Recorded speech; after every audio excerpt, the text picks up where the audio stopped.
Did you send that bug that you saw over in our house? Because I have like a little one. Like, You know, I like to think I'm a witch, but I don't think I really am. Oddity Files podcast. All things creepy, Cryptic, otherworldly.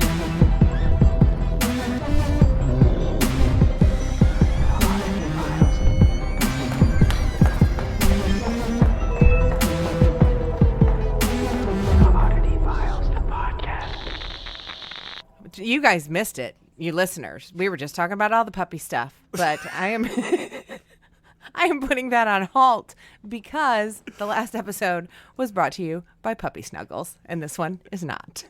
No, unfortunately. I mean, every episode can be brought to you by Puppy Snuggles also because we're living in a sea of puppies every day. I can't get enough of her. She's awesome. We decided to name her Luna, and which is kind of witchy, kind of funky, and Harry Potter. I let Chris name her, to be perfectly honest. I mean, it's his dog, so.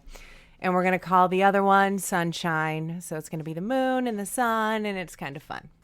I like that. I also like how it could not be further from what you like. Literally, here are the names you had, and then Sunshine is about I don't know, maybe in New Zealand. Like, I was going for like demon names. What was it? Splitfoot to Sunshine.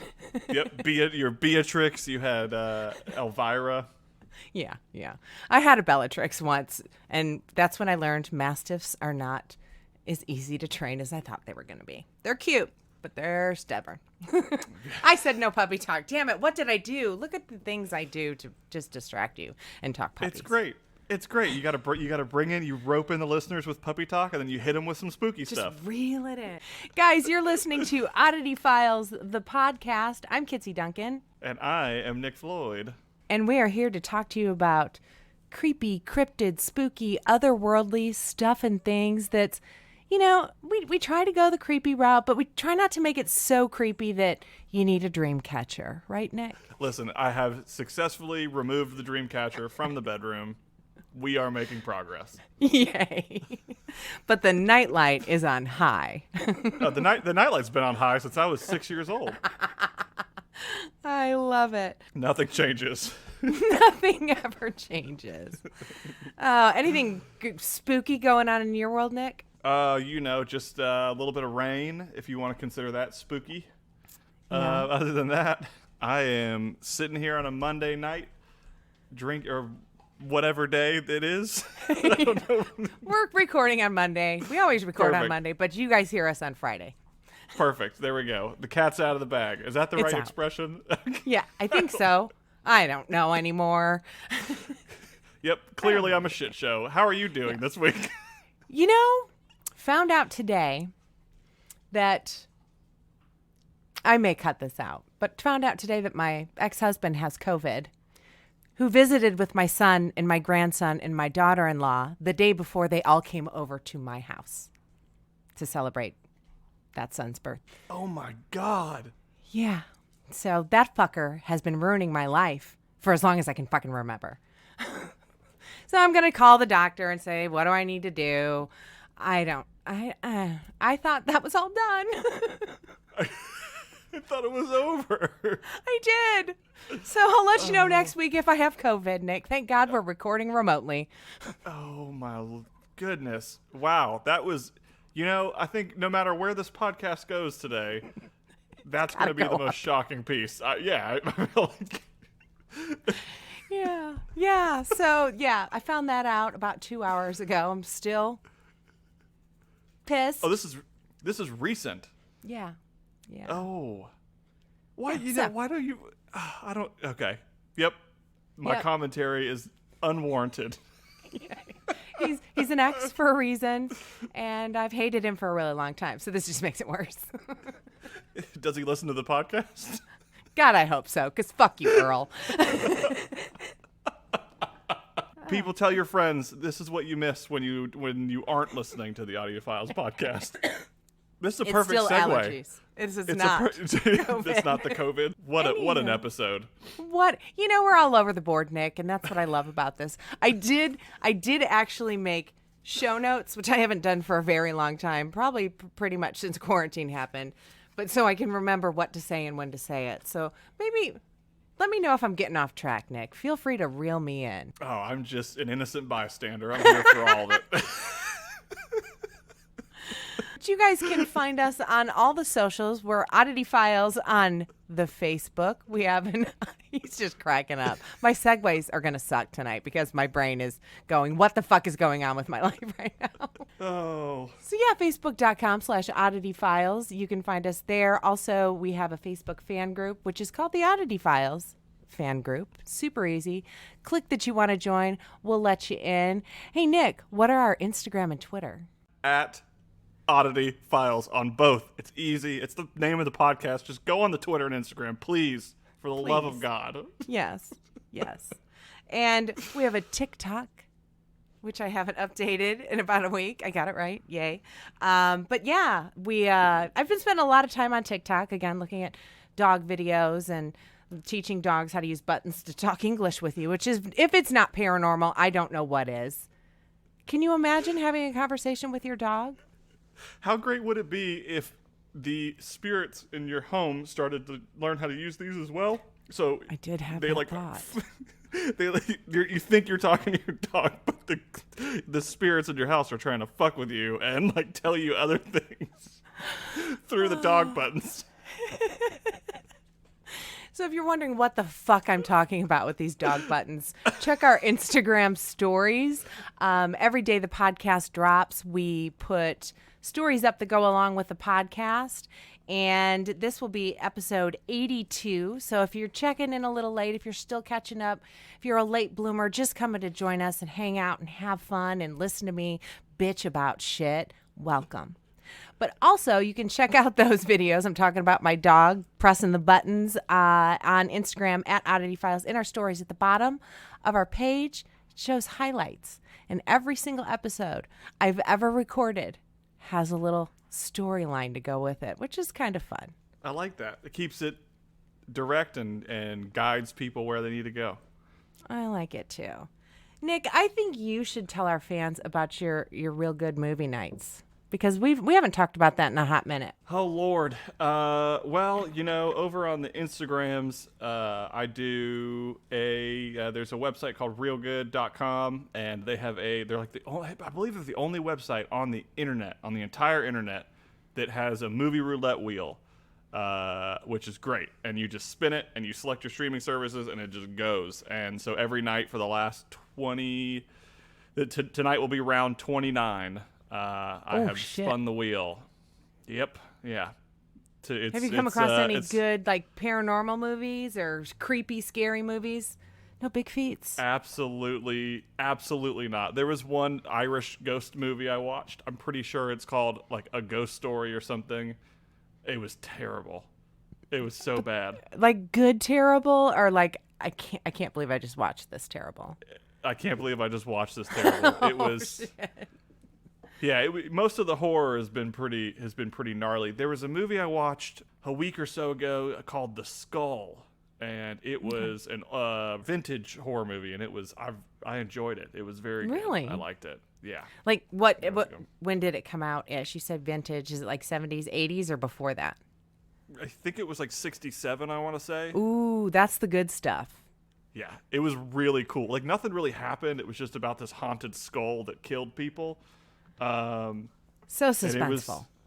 It was great. Total suspense. Yeah. It was, I enjoyed it. That was a good one. But tonight, I do it Monday through Thursday. So if anyone wants to join me in the fun, and we're doing it for, some organizations this week too, for Black Lives Matter and Campaign Zero. We're going to be making some donations each night. So it's going to be good. We're going to have a good time. That's awesome. Yay. Very cool. And you're at I Am Nick Floyd, correct? That's me. I like to keep things simple. Well, there you go. I do too. So guys, have you heard of paraboxmonthly.com? Get ready for this. It's kind of cool. Every box contains an amazing soft style paranormal t-shirt and a content card. These items also contain a hidden password. Okay, once discovered, it'll open up a new mystery online. How cool is that? If you can solve their challenge, you'll be entered into a monthly drawing for free merchandise. So cool. So here's all you need to do. You head to paraboxmonthly.com and add promo code oddityfiles. And you're set. Check it out. It's paraboxmonthly.com, promo code oddityfiles. Check it out. Yay. I have paranormal in the news. Are you down for some paranormal in the news? I would love some because the last 2 weeks have been great. I still can't stop thinking about last week's news. This one might require a dream catcher. This went up today, actually 13 hours ago. And today being Monday, our friend Susan Layton, who hangs out in the Oddity Files fan group, wrote this story for 1428elm.com. And the story is horrifying screams were heard over Bryan, Texas during a lightning storm. Was it an otherworldly event or something closer to home? So these screams were heard coming out of the sky in Texas during a lightning storm. So it had residents so upset and panicking that they bombarded the local station KBTX with a barrage of phone calls demanding to know what was going on. Nobody knows. Let me see if I can find the video and I'll see if I can play the audio for you. Yeah, because I feel like screams, I feel like that's a very vague statement. I want to know what a scream, because lightning can sound like screams, I guess. Storm. Can you hear me? Oh, yeah, I'm scared. Okay, let me turn it up. Watch, it's going to play a commercial first because it's YouTube. Of course. Listen to this. There's a sound screaming. It's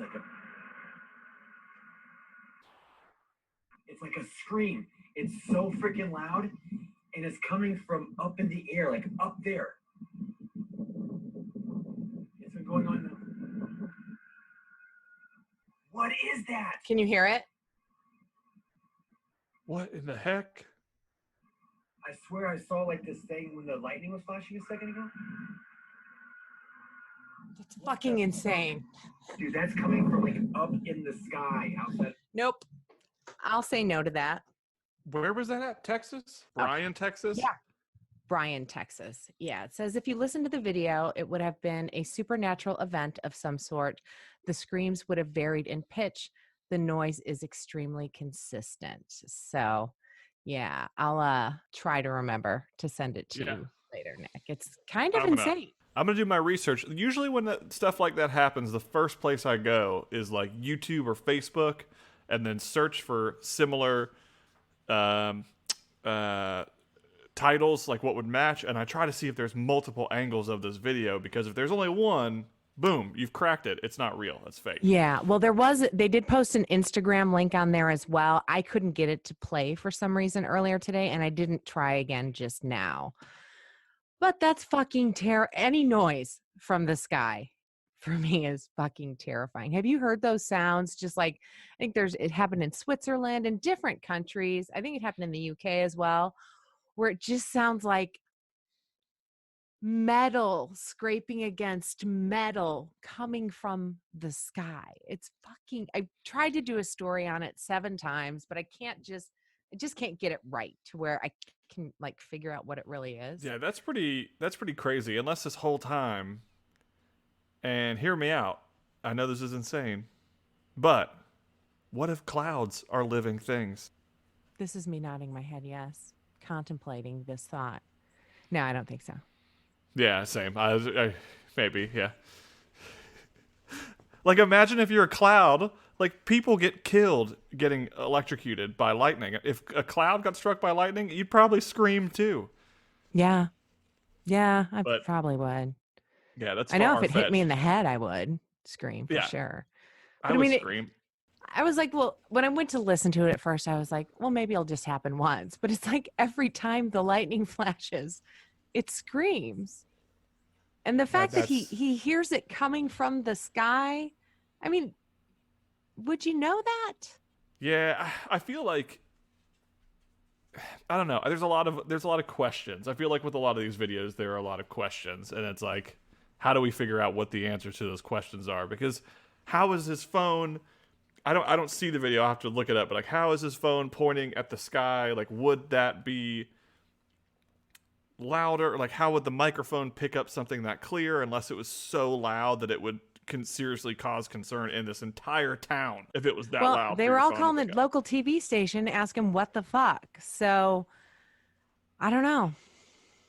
Interesting, feel though. like- Yeah, we'll see. I think tomorrow is going to be the real judge. By the time this podcast comes out, I think we're really going to know where we're at with this, because I think over the week more videos will roll in, and the news station might release some of the calls, because I know they probably record calls and Yeah. blah blah blah. So I think, I feel like as we'll learn more, but if we don't, then it was fake. You know what I'm saying?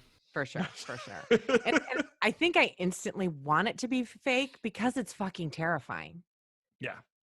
Yeah, I don't want that in my life ever. I don't want we have rain coming. I don't want that to sound like that outside. No, God, no. Hey, if anybody's from Bryan, Texas, or the close vicinity to Bryan, Texas, drop us an email to oddityfilescrew@gmail.com. If you got video, send it to us. And but if it was, I just want to know if it was fucking real. That's it. Yeah. That's really it. If anybody else other than these two guys that posted these videos online have video of this, I'm going to start to think. But if it's just these two guys, Yep. because the one guy was at his house and the other guy was just in some random parking lot. But I don't know how close they were to each other. Yeah, they could be related. They could be friends. I mean, listen, people have had a lot of time on their hands at home and have learned editing tools. Yeah, exactly. Now's the time to fake stuff. Yeah. Well, yeah, I probably should do that real quick before this time runs out. If I want to go you better- viral, this is how to do it. Yeah, this is 100%. And like, I'm giving it like a 3-month like buffer. So when we are all allowed to go outside and stuff, like everybody, if there are an influx of Bigfoot sightings, I'm going to discredit all of them, because people have had time to build the dopest Bigfoot costume, and they're going to go out and fool us all for like 3-4 months, make some quick bucks. Yes. Yeah, you're absolutely right. If it didn't happen mid-quarantine when nobody could leave the fucking house, then it's not real. Mm-hmm. Yeah, I'm going to go with that. Yep. Thank you. I appreciate you clarifying that, Nick. I like to set myself up for positive things and not disappointing things. So Yeah, I like to set up for disappointing things. So if it's positive, yay. If it's not, I'd be like, I fucking told you so. But, that's what makes us different from each other. yeah, but it works. I do want to give a shout out to our Patreon producers, who are Doug Malden Locke, Ryan Hoke, and Donald Blanchflower. You guys are amazing. If anybody's wondering what our Patreon is, it's a really cool little place where we post these videos Nick and I take of ourselves when we're recording. Sometimes I do reviews of like ghost hunting apps on the phone, or sometimes I'll just do a quick little behind the scenes type view of episodes that are up on Amazon Prime, or just whatever the fuck I feel like recording for that day. But if you'd like to check it out, it's patreon.com/oddityfiles. So I made a list today, people. I told Nick beforehand. I just want to make sure I've covered everything, because quarantine made me lose my mind a little bit, and I'm reeling it in. I'm getting things going. Oh, I know what I've been forgetting to fucking talk about. There's this ghost hunting show on Amazon Prime y'all should check out. It's called Oddity Files, and it's awesome. But be sure you check out season 3 first, because that's got the really good stuff. And I learned how to edit during season 3. You'll watch, you'll love us, you'll learn to like us, you'll like our methods and how we ghost hunt. And then you go back and watch season 1 and season 2, because my editing was not the best in those 2 seasons. But you'll bear with us because you might like us. That was It's a true. really long way to say watch Oddity Files on Amazon Prime. It's never too long. It's also a great time to really shed light on how much you do and how much work you're doing with your editing and the podcast. It's just, you're an impressive human being. Oh God, no. I just need something to do to occupy my time so I don't think about scary shit. I'm not even talking paranormal scary shit. I'm talking about the fucking world right now. Yep.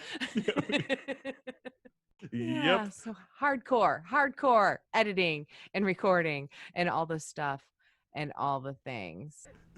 My story's not real long this week either, so I'll stretch. How's that sound? Yeah, I didn't think mine was going to be long, but I think mine is longer than I thought it would be, but still, probably I'll fly through it. I know who goes first this week. I do because too. I did research. You did? Yay! You got stories? Oh, wait. Oh, shit. I thought it was you. Oh, it is. No. Yep, you're right. Fuck. Ha! Ha ha! One for me. Literally, it says on my pad, me first. Me first. I'm like, Nick, you got stories? Jesus Christ. I was It's so the COVID. confident. If you would have told me I'm wrong, I would have said no. I felt so confident in saying that I knew exactly who was going to go this week. You're right. And you did. I did not. So, yay. That's why I keep you around. Not only are you cute, you know shit. Oh, geez, Louise. Making me all red. Okay. So, I actually named my story this week, and it's called Randonauts Roll Out. Because I had to throw something nerdy in there. So have you heard of Randonautica? I have never in my life, so I'm very ready. It's brand fucking new. It just came out in April. So I just found out about the Randonautica app. And if you haven't heard of that, sit back for what peeps are calling a wild ride. I haven't tried it yet, but I decided to do all the research first to see what it's all about. And that research goes a little something like this. Randonaughting is a way to turn the world around you into an adventure. Stemming from research of the Phantom Project, Randonautica was created to send a randonaut outside of their day-to-day routine by using a quantum random number generator to derive a coordinate to journey to. Early results are showing there might be more mind-matter interaction than we once knew between your phone and your mind. The Randonauts movement is a global phenomenon at this point. And I just heard of it 2 days ago. So for many, the appeal of a randonauting comes with the opportunity to encounter coincidences and patterns that provide a deeper meaning or insight into real life events and dilemmas. This is directly from their website. That's why this sounds nothing like me, because I couldn't turn this into my speak. Okay, instead of standard random number generators, which can never totally be random, the Randonautica app uses quantum random number generators, including the Australian National University Quantum Random Number Server. The numbers themselves are generated in real time in the lab by measuring the quantum fluctuations of the vacuum. And it's that quantum mechanic that makes them theoretically truly random. What the fuck? I have one question. I might not have an answer. How much does it cost? It's free. Oh, well shit. How are they getting all those numbers and paying all those data analysts then? And the Australian National University. Come on, people. So right now the app is in beta phase with the promise of the official app being launched later this summer, 2020. Randonauting is using a random number generator to produce specific coordinates with a set radius of your current location that you can travel to as a way of exploring the world around you. People gather these coordinates through a dedicated app, Randonautica, where they can further define what they want to encounter. So The app is said to be based on phantom theory, like I said. It's said to be based on an attempt to research spaces outside predetermined probability tunnels of the holistic world and has become a fully functional reality tunnel creating machine that digs holes in the wonderland. I feel like this Okay, is a really that's fancy way of saying like, oh, there's my dog. geocaching. Yeah. My dog is very uncomfortable by this. I'm sorry. I feel like when quarantine started, I just get in my car and I'm like, turn left, turn right, go this way, go that. I feel like this is someone just fancily saying like, hey, go outside and like explore. That is 1,000,000% what this is. But unlike geocaching, it's all random locations. Sometimes it sends you to some person's house, which I'll get into all that. So Oh, it's a mouthful of all the words. That's all from their website. So the creators themselves don't even claim to know exactly how it works yet. Okay. Oh, great. Yeah. Yeah. But here's a quick rundown on what you're supposed to do. So you open the app and you pretty much allegedly design your own adventure. There are some options you can choose, like what kind of location or energy you want. And you have your choice between an attractor, a void, or an anomaly. So an attractor is a dense cluster of random points. A void is the opposite. And it really doesn't even say what these fucking points are. I feel like this is all just a bunch of big words to fuck with people like me. I'm like, wow, that sounds really smart. I should try it. That's the secret, though. That's why people like the movie Inception. Well, it was okay. Give me, what was the move, the Shutter Island, any day. I'll take that any day. Oh, yeah. Well, Inception was like the movie that everyone left, and they're like, wow, there were so many big words and plot devices that I really didn't understand, but everyone else likes it, so I do too. See, that's how I feel people felt about Avatar. That's why I've never seen it. I'm like, everybody else likes it? That means I'm going to hate it. I'm that bitch. It's all Okay, right. so back to randonaughting, shall we? Okay. So an attractor is a dense cluster of random points. A void is the opposite, and anomalies are the strongest out of both, the attractor and the void. So what I'm gathering here, so I'm going to kind of break this down to Kitsie speak, is it's different kinds of energy. But if I'm truthful, I watched all the guy who created this app, all his TikTok videos and Q&As on TikTok, and it honestly sounds like he's just making stuff up as he goes. So once you make the selection, you're supposed to set an intention, which I love this part. So you set an intention before you select all the buttons and you say, show me something creepy, or show me purple, or show me something creative, show me anything. Could be, your intention could be absolutely anything.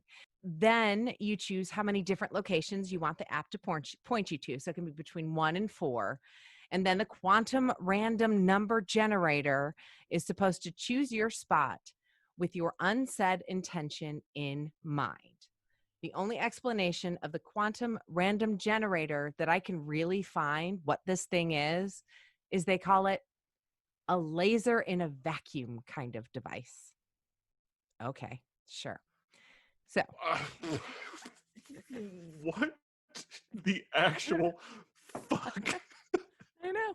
I'm really just doing this story so I can put hashtag Randonauts and get all the clicks. Not going to lie. But it does get better. I have great stories of people who have done this, who believe it's magical and this, that, and the other. So you then let the app generate your Randonaut adventure. So loads of science-ish kind of sort of type of stuff. Then you go to the location. The app makes it super easy as well because you just open it up in Google Maps. Like I opened it up the first day I tried it. I opened it up and it was like a 9-minute walk from my house across the street and into some woods. Did I go?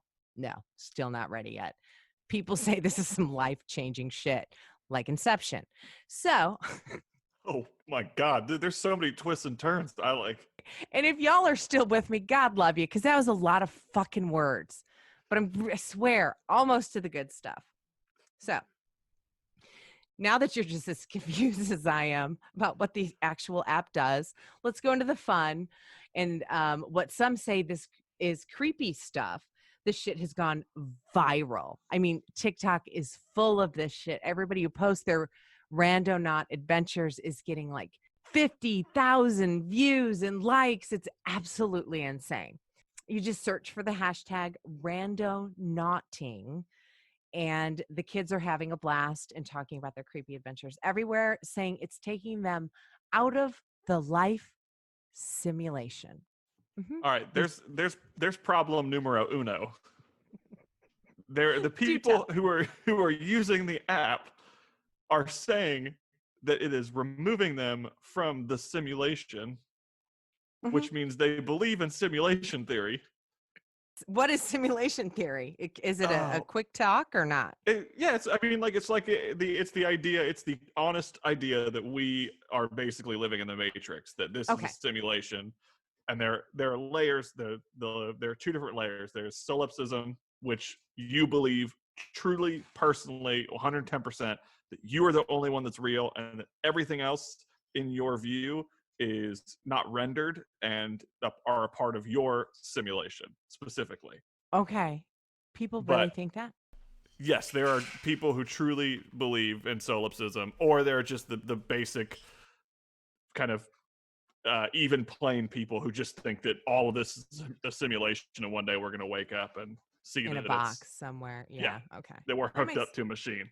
So I wonder how many people thought that before the movie Matrix. I feel like 3. I mean, I feel like Y2K was as big of a deal because I think people kind of had those ideas. Because even like in the 70s and 80s, there were movies that were about like the idea of we're living in a game, or we're living in this, or we're living in that, and all that stuff. I mean, like Arnold Schwarzenegger was in a couple movies before the Matrix came out, where it was sort of that alternate world simulation computer type thing. I mean, like Videodrome is a great example of like an older movie that's like that. But yeah, that I'm weary that someone said that it makes them feel like they're a vacation from their simulation. I'm like, all right, settle down. Well, some people, this I didn't put this in here, but some people are saying that you find glitches in the Matrix when you go to some of these locations. Some of these people say that the spots they go to are just completely filled with paranormal activity. I mean, it's all over the charts. What people, and when I say people, I mean mostly children between the ages of 13 to 25-ish. So that seems to be the key demographic for this app, is a lot of kids that had nothing to do during quarantine. But it's still a fun ride. It really is. So I found some stories on Reddit and some really fun videos on TikTok. So this is when it gets to the good stuff, where I can tell you what these people think that was happening while they were doing things. So the first one is a story I found on Reddit. And the girl says, "This morning, my friends and I were bored and quite hungover from the night before. So we were laying around, ignoring each other and watching TikTok. Can't say that fucking word. TikTok. As good hungover friends do. I came across a video of someone using Randonautica, which was my first time hearing of it. The video was a girl who was trying to drive to a water tower, but a dog was standing completely still in her way for a very long time." Now, I did see this TikTok video. The dog is looking at them and not moving. She goes away from it. She goes back to it. She goes away from it. She goes back to it. And she said it was there for 5 minutes and never moved. White dog, which was kind of creepy. That white dog, that's like, oh shit. That white dog is, I feel like there was some rabbit hole I fell down on Reddit that's like the white rabbit can be anything. Oh. So it's like if you see any white animal, I think there was like an old episode of Twin Peaks where there's like a white panther, or like there's some sort of sci-fi movie where it was about like simulation and about parallel universes, and it's like if you see a white animal, it symbolizes the white rabbit. Okay, that makes complete sense. Why some of the other videos I watch, people were freaking out when a white dog just walks up to their car. Holy shit! I've got a whole new rabbit hole myself. You're welcome. Welcome to my life. The constant gears turning, and I'm just like, I don't have time or space in my brain for all the weird I shit in the hear world. ya. Okay, so she went on to talk about this video. So she said, being the thrill seeker that I am, I wanted to see something scary. So I got the girls up. We clicked a couple random buttons to get a random location in the app. We really didn't know how it worked, and we didn't set an intention. We just kind of went for it. Regardless, we were all hoping to see something scary like we saw on TikTok. So we began driving to our location, but it was an odd spot because it was where we were supposed to get onto the highway. We knew we wouldn't be able to park there, so we had no clue what to expect. Sure enough, as we were getting on, a busted old white van merges next to us, and an old, bald, sickly looking, sinister man stared into our souls as we drove next to him. Words can't explain how scary it was at the time. He was now driving behind us, so I was ready to be part of a high-speed car chase. Sure enough, he gets on the ramp to exit next to us and goes away. Even then, he was about 20 feet above us on the ramp. I looked up and he was still looking at us dead in the eye with the same look. Coincidence? Probably. So another one was, today I set out on my first adventure. I was wondering if anyone had any strange experiences on their way to their destination. When I set out, I was about 2 minutes into my drive and my mirror detached from my side mirror. Not the entire thing, just a mirror piece. Really freaked me out. Then the music I was playing, phone connected via USB, would play for 1 minute. Then the song would restart. Neither of these things have ever happened to me before. I read some stories about people's cars breaking down and such. It felt eerie, almost like a sign, and I felt unsteady and went home and deleted the app. Coincidence? Maybe. Forgot I feel to like that unlock. is. I'm also downloading the app right now. Are you? Kind of wish we lived a little closer. I'm not gonna lie. Yeah, I feel like I couldn't do it alone. Oh, look, I type R in the App Store, and the first thing that comes up is this Randonautica.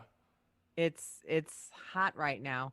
So this is a video I saw on TikTok. It showed two girls driving out to the spot the app sent them to, and they see one single man walk out of the dense woods. This is all at night, and start walking to their car.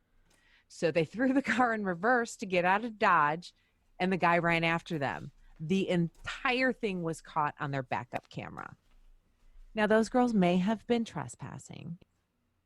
However, scary. Is that video on the internet? It's on TikTok.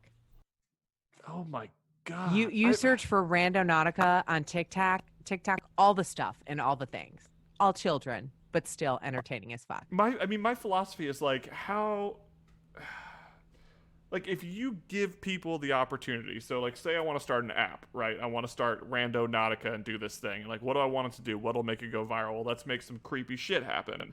Yeah. Realistically, only about a dozen videos are really gonna make it through the mold and go viral. So it's like, if they wanted, they could hire like a dozen groups of kids who'd be like, you want to be a part of this thing? And then boom, the viral trends on TikTok, or the app goes viral and trends on TikTok, and everyone wants to download it because they're seeing these like 10 to 12 experiences and they think they're gonna get one too. Yeah, I mean the one, like one of the first ones I saw was the thing with that dog that was there for 5 minutes, and like the first story I read on Reddit was about that exact same video. So you may be onto something here. Yeah. And it's honestly mind over matter with this stuff. So another one that's my favorite on TikTok, two girls in bikes set the intention of kittens because they were literally like 12. They're on their bicycles and they do the Randonautica app and they say their intention is kittens. And when they got there, they found a bunny, but were like, oh, bunny's not a kitten. Until they were leaving, they noticed a boat leaning up against a house named Kitty Rescue. They were shook Their words, not mine, to say the least. What, are you kidding? You didn't come up with that word? No, I don't even know what the fuck it means. So another one had a couple of 20-something. So, they're graduating into the millennials or whatever they're called these days. I don't know. They find an abandoned house after setting their intention for creepy and scary in the woods. They went on and on about how they felt unbalanced and nauseous the entire time. The house looks like the place was just like up and abandoned 40 years ago, and absolutely everything was left behind.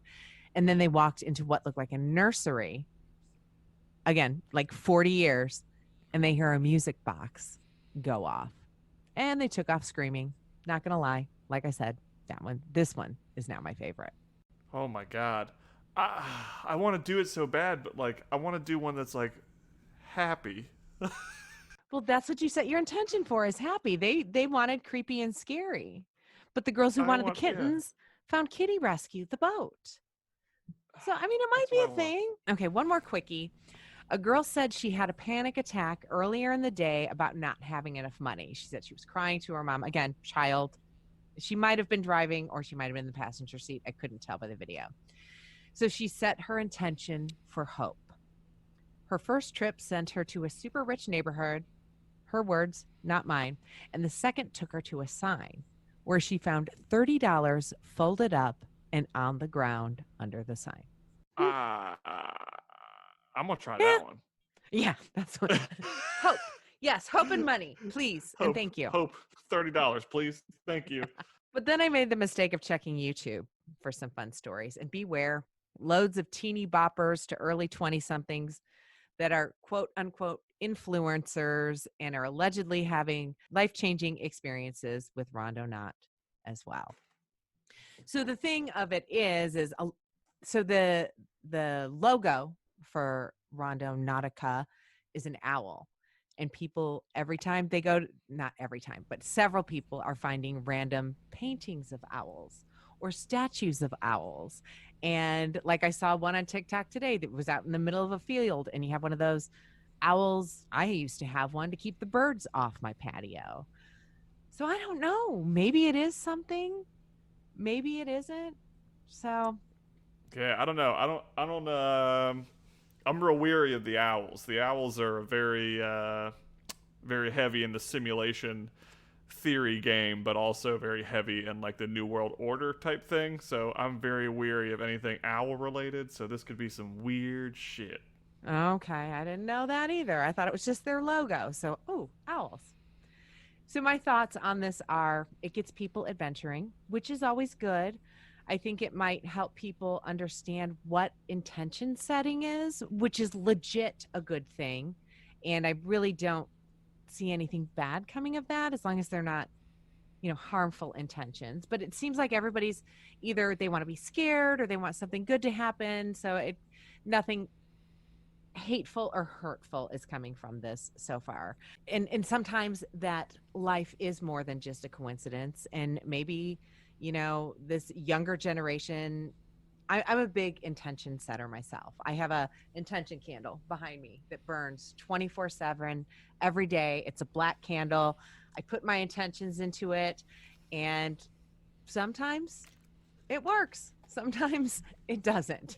But, I think intentions are a good thing. I think it's a neat concept, and the internet has made it a much bigger deal than it probably actually is. But it's cool, a cool, fun fad at the moment. And I will give it a try, but I'm probably going to wait and see if Carter can come over and walk 9 minutes away into the woods with me rather than going by myself, just in case, there is a glitch in the matrix and I fall into it.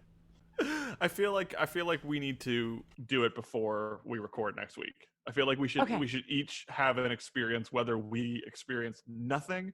Yes. I think we should use it and then share what happened. Okay. Homework. We should take video too. Yeah, I don't have TikTok and I refuse to download it, but well, just text me. I will record the video in full on my mobile device. Fantastic. But if anybody out there has tried it, I want to hear your Randonaut adventures. So send them in to oddityfilescrew@gmail.com. And apparently next week, Nick and I are going to have our own Randonautica adventures, and we will be able to call ourselves Randonauts. But my wingmen for this story were my friend Sarah Jane from VR Paranormal, Reddit, YouTube, TikTok, randonautica.com, and weird.co.uk. So if you bear through all the science shit, it's fun. Yeah. I feel like you hit the nail on the head though with what it truly is. I think that I think because very quickly when I was downloading the app, I saw the company Flux who put the app out, and then looked at the other two apps, and they have like a quiz app and then like another productivity app, and I feel like it doesn't really do anything. I feel like it's just random points that I think are teaching about intention and coincidence and things like that and stuff. I feel like if it's kind of encouraging kids to get out and explore, because we don't really have that anymore. I feel like people aren't doing that, and I totally agree. Yeah, I feel like this is what's gonna get people out again, because when we were kids, like I was always outside. I was always wandering around the woods. I was always taking paths down new housing developments and exploring. Yeah. But like kids just don't do that nowadays. So Right. Yeah, But my as far kids were as big video gamers. Yep. They became adults, and my daughter's traipsing all over the world in her tiny camper, but Yep. That's so cool that she's doing that, because I don't know if anyone would. I mean, like tiny homes are, I guess, a thing, and like everyone's interested in that, and like young kids are like, that's what I want to do when I'm old enough. I'm gonna have a tiny home, and it's like cool, but where are you gonna go? What are you gonna explore? Like, do you even care? And I feel like this is getting people to do that. Yeah. So, but as far as the spooky stuff, I don't know. We'll find out, but. yeah, I think it's fun. And I mean, if you've got this intention in your head, and like if you think about buying a red Toyota, you see 5 million red Toyotas all the time. You're like, God damn, everybody's got this car. I don't know if I want that car anymore. You know what I'm saying? So I mean, Yeah. it's a consciousness of sorts, without getting too spiritual. But you bring it to light, and thinking about it brings it to light, I guess. So, but the owls have me fucking creeped out now, Nick. Yeah, the owls are a big no-no for me. But yeah, I think that like unlocking the mind is a huge thing. And I do think like when you want a car and then you see that's a perfect example. It's like you see the car over and over. But it also goes back to like the whole Bloody Mary thing. It's like the illusion was that if you turn off a light and turn on a light, you automatically, like, your eyes have to adjust and they can do weird things. And if you put an image in your mind, you can see that image because you're thinking of that image. So I think that like this is a big piece where it's like if you go into this location with the intention that this is what you're going to get, you are going to find it no matter what. Yeah, absolutely. Now, one of the girls, I had a little thing written up about their little adventure, but they went and they found like this little area that had like a rug laid out underneath all these leaves and like a chair just sitting, and they started just like moving shit around, and they're like, oh, it feels hollow under this rug, and they lift it. I'm like, girls, get the fuck out, serial killer. Okay, be careful. Anybody who decides to try this, please be careful. But if you do try it, send us an email. Yeah, please, and we'll definitely try it. I might not try the spooky stuff, but I will try to go find $30 for sure. Same. I'm gonna look for creativity so I can write a fucking book. Then you better be doing the spooky ones all day long. So I was worried about doing this one because it was so sciencey in the beginning, but I felt like I had to set the vibe they're trying to give off with it before I got into the fun little stories. But I think it's neat, and I think I like the fact that it's brand fucking new, and it could be something, but we don't know. So yeah, I'm very interested. It has my attention, and I'm definitely willing to try it out. Yay! You got stories? I got a story.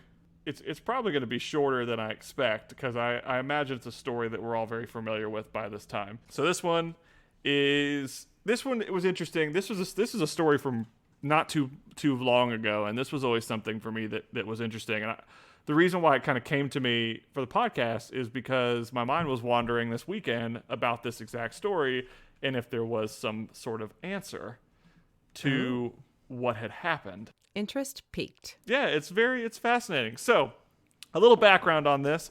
A couple with 3 children purchased their dream home in Westfield, New Jersey in 2014. The $1.2 million home came with 6 bedrooms, 3 bathrooms, and was located at the now famous 657 Boulevard in New Jersey. Okay. And it was just a few blocks from the wife's childhood home, believe it or not. The house was everything that the family had wished, perhaps even more. However, just 3 days after they closed, an anonymous letter arrived in their precious new home. Uh-oh.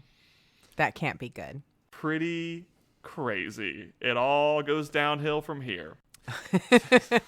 Like all stories do. Yeah. Before moving in, Derek and Maria Broaddus, I'm assuming is how to say it correctly, were doing some renovations in the house. One July night, Derek was finishing up painting when he checked the mail. As expected, there wasn't much inside except for a few bills and a white card-shaped envelope that was addressed, quote, "The new owner," in thick, clumsy handwriting. No. The letter started off by giving a welcoming vibe to the newly owners, and it went a little something like this.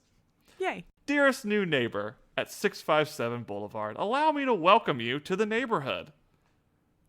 That's the beginning. Wonderful. Okay. Sounds sweet. I'm sure they were looking for brownies after that. Something. Yeah, sure. We'll say that. Once Derek continued reading the letter, it became eerily alarming.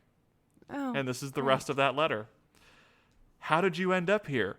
Did 657 Boulevard call to you with its force within? 657 Boulevard has been the subject of my family for decades now, and as it approaches its 110th birthday, I have been put in charge of watching and waiting for its second coming. No. Yes. Oh, shit. My grandfather watched the house in the 1920s and my father in the 1960s. It is now my time. Do you know the history of the house? Do you know what lies within the walls of 657 Boulevard? Why are you here? I will find out. Oh my fucking God. I would immediately call the police. Is there a return address? Can you fingerprint this? Can you dust it for DNA? Dust it for fingerprints. Check for DNA. Sorry. All of the things. It's crazy because it seems like a bad omen right out of the gate. Yeah. And that wasn't even the end of the letter. The letter went on to describe the family's Honda minivan, and it pointed out the renovations that the couple had already begun in the house just after being there for 3 days. No. Yes. So, what's going on inside the house? This fucker knows.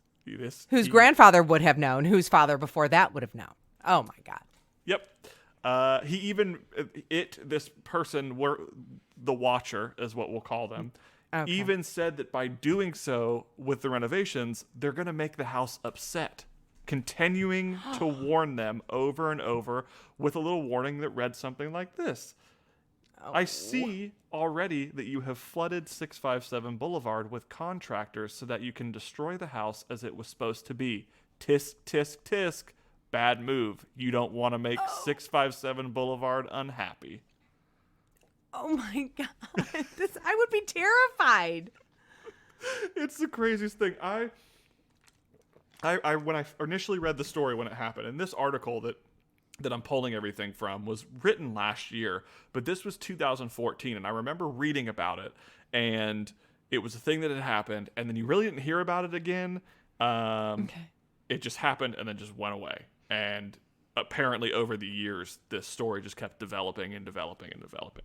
Oh, shit. Yeah. One day, Derek and Maria, along with their 3 children, ages 5, 8, and 10, had gone to the house where the couple chatted with the neighbors, and the kids ran around the backyard amongst other neighborhood children. The writer did not miss mentioning this in the letter. No. All in the first letter, stating, "You have children. I have seen them. So far, I think there are 3 that I have counted. Do you need to fill the house with the young blood I requested? Better Oh for my me. God. Was your old house too small for the growing family, or was it greed to bring me your children? Once I know their names, I will call to them and draw them to me. This is terrifying, Nick. This is just the first letter. Like, imagine moving into this house and getting this letter and just reading this letter for them as like your welcome letter. It seems like we're 3 letters in is where I'm at. That's how scared I am. Okay. Yeah. So the letter finishes off with the watcher claiming that he or she could be anybody. He or she could be looking out of many windows. He or she could be the one strolling by. And the writer finishes off the letter by signing it in cursive, the watcher. Oh, my So- God. That is our introduction to the watcher.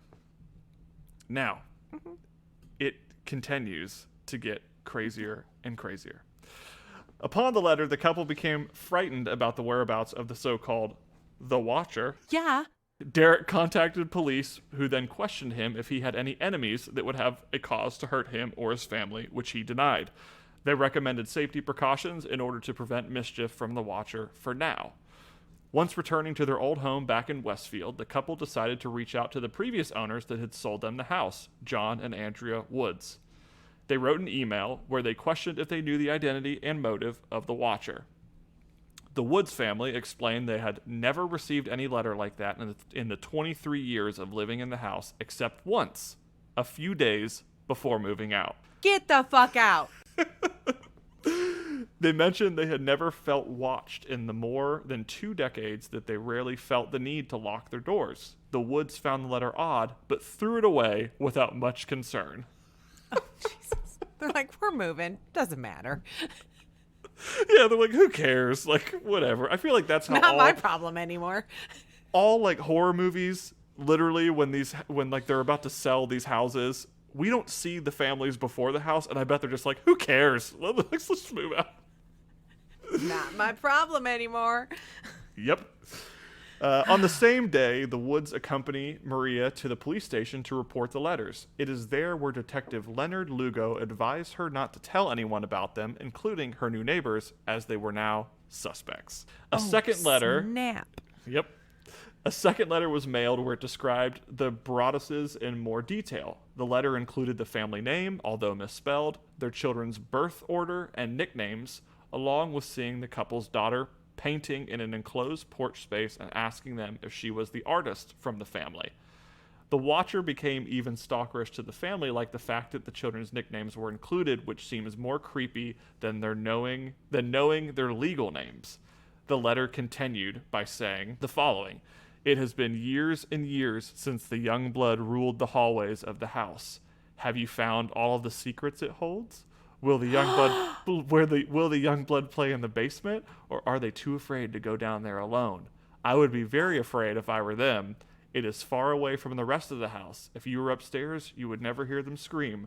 Will they sleep in the attic, or will you all sleep on the second floor? Who has the bedrooms facing the street? I'll know as soon as you move in. It'll help me know who is in which bedroom, then I can plan better." Oh my. First, dude has to be living in their basement. I'm just saying.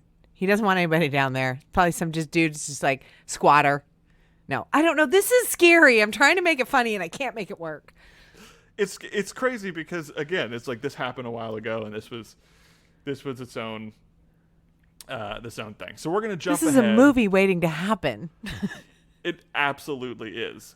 So we're gonna kind of skip ahead here. After this letter, the couple stopped bringing their children to the house and postponed their plans of moving in. They just halted. Oh, wow. They said, "Nope, we're not going to do it." After several weeks passed by, a third letter arrived that just said, "Where have you gone to? 657 Boulevard is missing you." Yep. Oh, God. So flash forward to the spring of 2016, 2 years later after the first letter arrived, the Broaddus family found someone to rent the home. The family had full-grown children and 2 large dogs. They had a clause in the lease that let them out if there was another letter. After 2 weeks of living in the house, a letter arrived.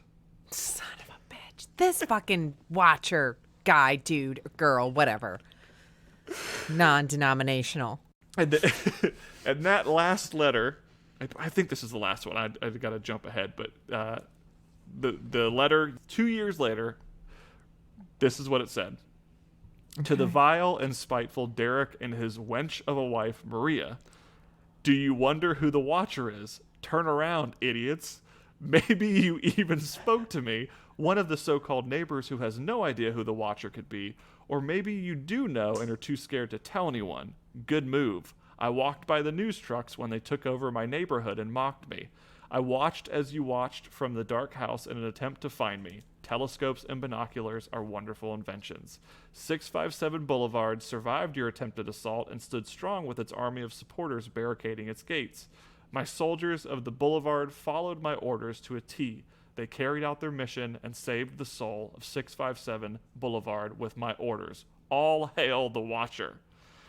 And it seemed like that was the end. Like everything was fine. Okay. Until they kept reading this last paragraph. Out of nowhere, this is what it said. Okay. Maybe a car accident. Maybe a fire. Maybe something as simple as a mild illness that never seems to go away but makes you feel sick day after day after day after day after day. Maybe the mysterious... Maybe the mysterious death of a pet. Loved ones die suddenly. Planes and cars and bicycles crash. Bones break. You are despised by the house, and the Watcher won. Okay, quick clarification. This was written about the renters, correct? This was written about the owners of the house when the renters took over. So this was a letter that was saying, you moved out, I win, you lose. I hope nothing bad happens to you, but it probably will. Who is this fucker? I hope he rots in hell. Yeah. It is absolutely crazy. Time went by. The renters... Okay. Please tell me there's like some kind of wrapping this up into the neat little bow in the end, because I'm freaking the fuck out. Oh, I wish there was. The renters decided to stay in the house after more cameras were installed around the house. As time passed, the investigation of the Watcher hampered. There were no digital trail, there was no fingerprints, and no way to place someone at the scene of the crime. However, the Broadduses hired an FBI profiler who was able to conclude the handwriting on the letter was likely an older person. When the letters were sent to the Westfield police, DNA of a woman was found on one envelope, but they failed to place a suspect. The Broaddus family's next move was to sue the Woods family for failing to reveal the threatening letter they'd receive. However, things didn't turn out the way the Broadduses expected. The judge ruled there was little evidence to prove that the prior owners had any relation to the Watcher and rejected the case. After their defeat, the couple decided to sell the house and get rid of it once and for all. Although, due to a local reporter, the story of the house became a sensational topic in the media. Now that the Watcher became a nationwide subject, the chances of finding a buyer decreased rapidly. Until Kitsie made an offer. Go ahead. Until a few months ago, when someone decided to purchase the house and is living into it to this day with no letter currently. So that's your... No letter. Okay. No letter. So yeah, so someone is living in it now. There are multiple theories, and I'm going to run through them super quick. There are theories that say that it was all a scam, that the Broaddus family themselves were writing the letters and reporting them because they wanted to get out of the house. They came in, bought the house, renovated the house, and were going to flip the house or return the house to the owners because before they moved into this $1.3 million home, they lived in a $315,000 home. Oh, okay. And they were getting buyer's remorse. That makes sense. Yeah. It is absolutely crazy. The Watcher has not That's been the part identified. of HGTV they don't show you, is that you can't flip the house, so you want to send it back. So we write not nasty letters to ourselves. Yeah. So it's still, I mean, there are people who still think that it was the Langford family, which is a neighbor of 657 Boulevard, was the suspected Watcher. Was there a little old lady that maybe just didn't like the people? It was Michael Langford's sister who they think was the one who was writing all the notes and stuff. But Michael who was the neighbor, had a perfect view into the house, got to know the family because they were their neighbor at a barbecue, and he was the one who was writing the letters. Oh. Hate him. Even if he didn't do it, still don't like him. Yeah, well, the Langfords lived in the house since the 60s, which is the era in which the Watcher claimed their father had guarded. And Michael's father, who was the neighbor, died 12 years before the first letter arrived, which could lead back to the declaration of the Watcher to have done the job of watching for the better part of 2 decades. Okay. So far, that makes most sense. Yeah. So those are really the only 2 theories that have circulated, that it was the neighbor or it was the actual Broadduses themselves. But as of, and I don't have it pulled up, let's see, 657 Boulevard, I want to say... I've never heard this story before. That was so good. Yeah, August 9th, 2019, sold the home and took a very, very substantial loss on it. Wow. So, that's it. So somebody won, and it wasn't the Watcher. It was the new owners. And so even if it was like an elderly lady that was writing the letters, like the DNA or whatever, she's probably dead now and can't write letters. Yeah. I mean, there are multiple things that could stop it, but I think it could be so many things. But the fact that the new people who were living there haven't said anything about the letters means that it was Would they, just... though? Probably not. I mean, maybe they wouldn't want the press because it would be all over them. But again, I think this goes back to the story 2 weeks ago. It's like the mystery of, is this ever going to be solved, or is this something that's just going to kind of fall into the category of it was a mystery and always will be. Yeah. I do love that the police researched it, because at first I was thinking, oh, it's a fucking ghost and they can write and they're amazing. And I mean, if these new people get a letter, I'm going that route, because it's been a hot minute and the old lady's probably dead. Yeah. It's so interesting because when you look up the story and you search 657 Boulevard, a lot of articles that come up are the haunting of 657 Boulevard. So that hasn't been ruled out that it could potentially be a true haunting. I kind of hope so. Kind of bummed nothing's happened with the new people, or if they're just, keeping the letters to sell at auction to Zach Bagans, which I could totally see that being a thing. Oh, absolutely. I need to double check, and I feel bad for not doing the research, but I'm pretty sure Blumhouse approached the original family to buy the rights to make a movie about it. Oh, I hope that happens. I'm pretty sure. I think they made a pretty penny off of it, but there might have been an issue when this was years ago. I think there might have been an issue when they were the potential suspects, and so I think Blumhouse might have lost the deal because they faked it, or could potentially have faked it, allegedly. Yeah. Allegedly, which is going to be our new catchphrase. We, like you said, we need shirts that just say allegedly. It's got to happen. Yep. Oh, shit. We do not have time for a story, but if you have a story, you should send it in to oddityfilescrew@gmail.com, because we love your stories. I'm going to have to talk Nick into recording an odisode with me where we just read y'all stories, because we've got a nice little build-up going on, and I would love to get back to the good old-fashioned odisodes of just telling y'all stories. But, guys, you're amazing. Don't forget about our rate and review contest. We didn't have anybody submit last month, so we don't have a winner, which means get on it, guys. That means leave a review about this podcast anywhere you can. Take a screen grab of it, send it to oddityfilescrew@gmail.com. We'll put you in for a drawing. And don't forget about the little contest, our little Instagram contest we got going on right now, where you find our video about the giveaway of the K2 meter, and you tag 2 friends. You make sure you're following us on Instagram @oddityfiles, and you click the link in our bio and join our mailing list. And you're in for the contest for a free K2 meter. Look at the good we do. Heck yeah. You can do you can bring it on your Randonautica trips. Ooh, I should totally bring one just in case. 100%. I should send you one too. I'm not doing any spooky shit. You know that. I'm going to do the hope. I'm going to find $30. You're going to be like, I want to find butterflies. Oh, guys, this is Oddity Files, the podcast. I'm Kitsie Duncan, and I'm Nick Floyd. And where does the new cool ghost on? See ya. Randonautica on. Oddity Files is an independent production. Intro music created by DJ Jimmy. Wah wah. 2020 artwork created by me, Kitsie Duncan. The opinions expressed in this podcast are ours, and ours alone. Well, maybe yours too.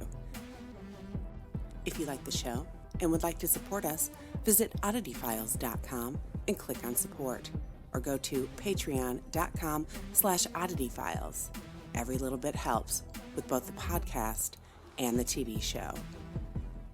You can also support us by watching Oddity Files on Amazon Prime. It's free to Prime members and dirt cheap to those who aren't. You can find us on all the social media sites at Oddity Files. Keep spreading the word by sharing, retweeting, and reposting. Join our Oddity Files Facebook group by searching Oddity Files Fan Group and click Join. We'll approve you as soon as we can. All weirdos are welcome.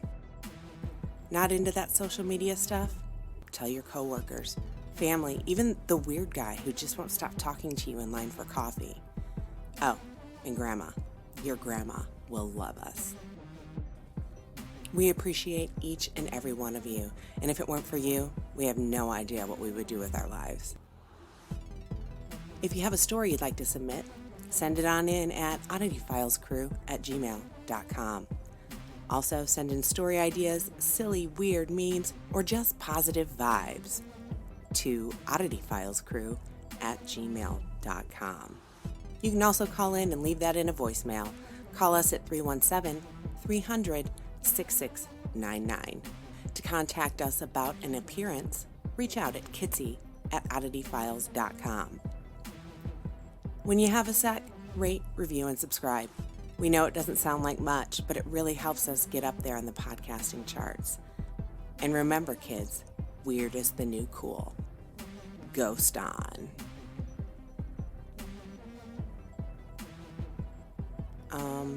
Why are you still here?